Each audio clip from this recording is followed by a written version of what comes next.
But just before I read it to you, I'm just going to have to quickly nip out to the gym for 5 or 10 minutes. Only joking, I would never do that on a wedding day.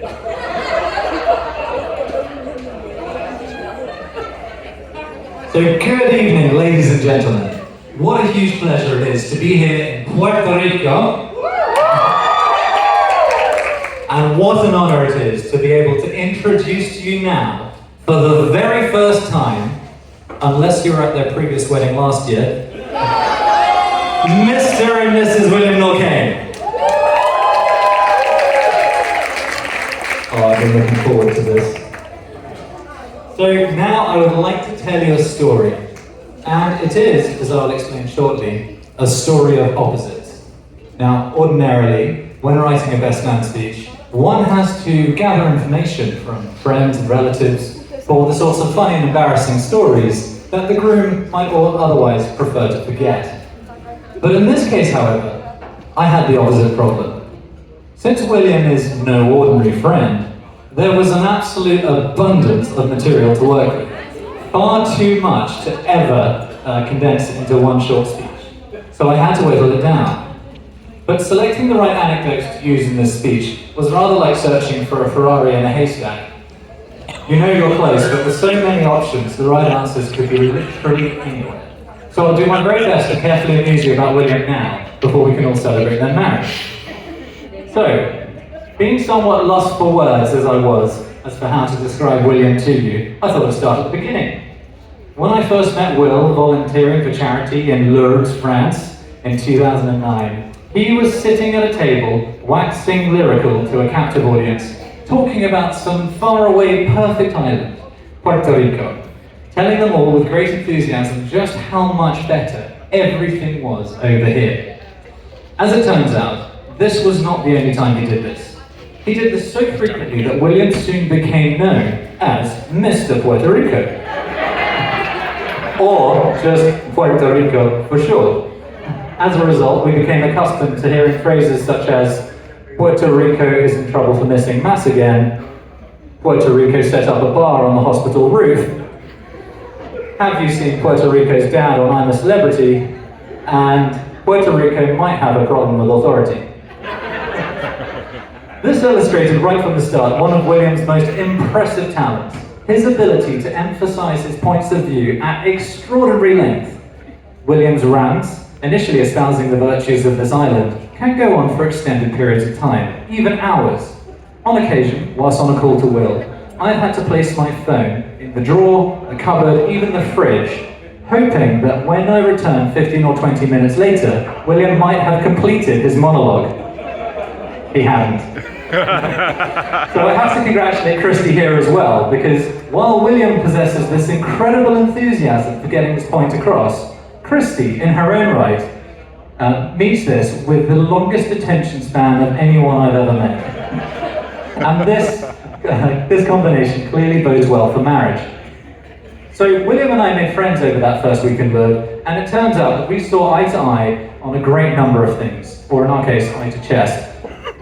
These things included cocktails, mild disdain for being told what to do, William's deep appreciation of Puerto Rico, and Puerto Ricans, and most importantly, an incredibly childish sense of humor. In fact, I can say with some certainty now that I did not realize just how immature my sense of humor was before I met William.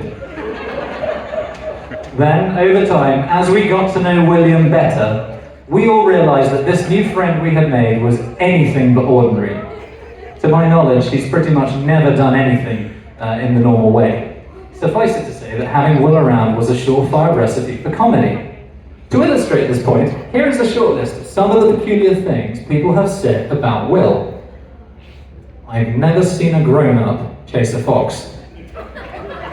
Why is he still sending me topless workout videos?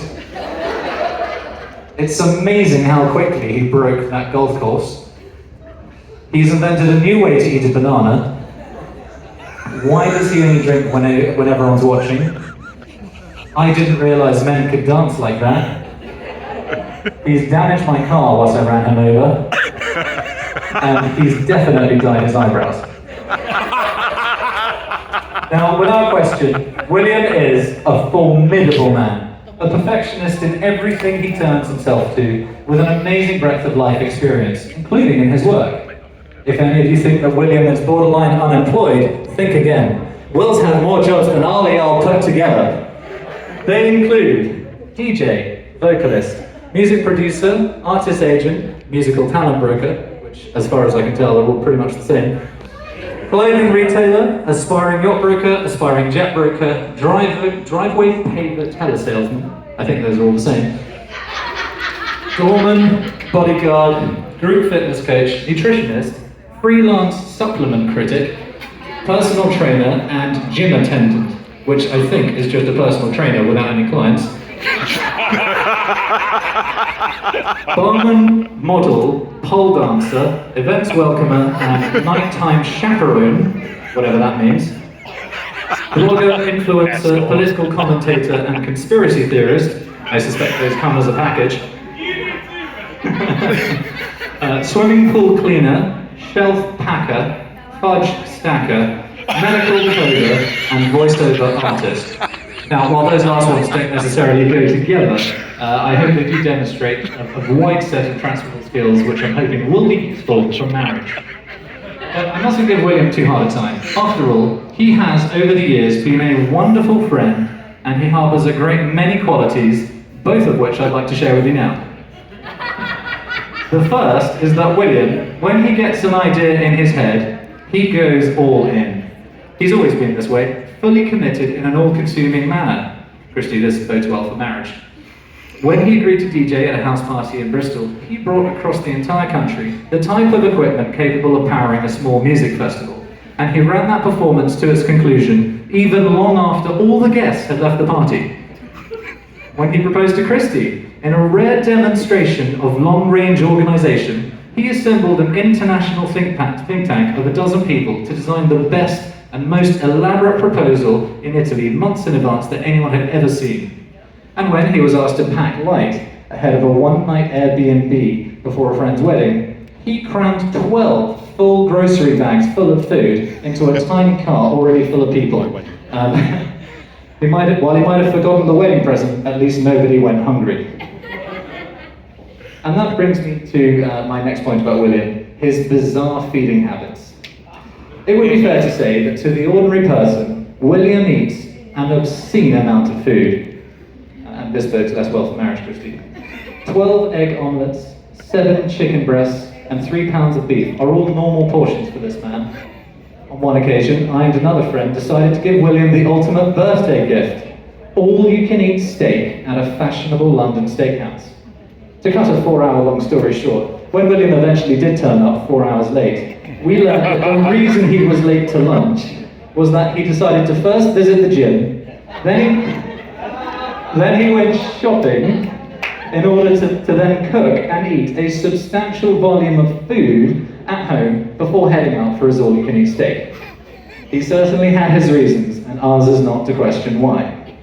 But food aside, another one of his top priorities has always been his relationships, both with his friends, and now most of all, his beautiful wife, Christy.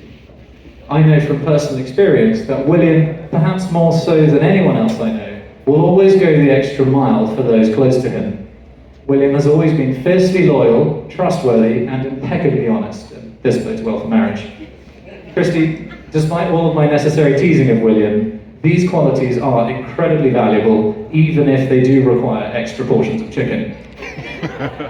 So he'll be there for you when nobody else is, although sometimes when everyone else is present, he's the only one missing. Always willing, if rarely on time, William is ferociously loyal and will do absolutely anything for you whenever he does arrive. I consider myself extremely fortunate to have William as a friend, and I have no doubt that he will make an excellent, if unconventional, husband for Christy. And then along came Christy, and my goodness, what a superstar she is. Woo. Gentle and mild-mannered, but feisty when needed. It's not often you come across a Disney princess and a vicious litigator in the same person. In many ways, Christy is the yin to William's yang, opposites in height, temperament, career path, and recreational interests. Insofar as Christy punches well above her weight, William punches equally far. Sorry, I said that wrong. Insofar as Christy punches well above her height, William punches equally far above his weight. And just to avoid any confusion, that means he's doing well. The whole time I've had the pleasure of knowing her, Christy's qualities as a person have shone through irresistibly, both as an individual and in her relationship with William. Despite their differences in size, I've never seen William so well matched with another person before. Christy instinctively knows when to take William seriously and when to not. How to focus on what's important, how to listen and support him, how to work tirelessly towards their shared goals. It's obvious to me that Will and Christy together are far greater than the sum of their parts. To put it mildly, we were all delighted and relieved when William had found Christy in his life. As I recall, one of the first things I told Will after meeting Christy was, "Don't screw this up. Christy, you look incredibly beautiful. I'm neither the first nor the last to say that William is extremely lucky to have you as his wife." Now, it's customary for the best man to leave the couple with some advice for a happy marriage. But the truth is that neither of you need take any advice from me, an unmarried groomsman.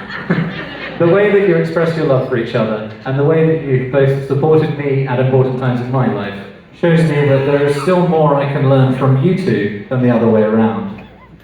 With that said, I have heard it mentioned often that women marry men thinking that they can change them, and that men marry women thinking that they will stay the same. But for Will and Christy, I can see no reason not to recommend that you both keep loving each other exactly as you are, but to also embrace everything that you two will become together in the future. And I have every confidence that in this marriage, you two beautiful souls will continue to grow together into something far, far greater than the sum of your parts. So, just keep doing what you're doing, look after each other, appreciate each other for what you are, gym routines and everything, and embrace wholeheartedly whatever future lies ahead of you. I wish you both a lifetime of health and happiness together. So, ladies and gentlemen, if you could all please be upstanding, please raise your glasses, and William, please raise your wife, to the happy couple.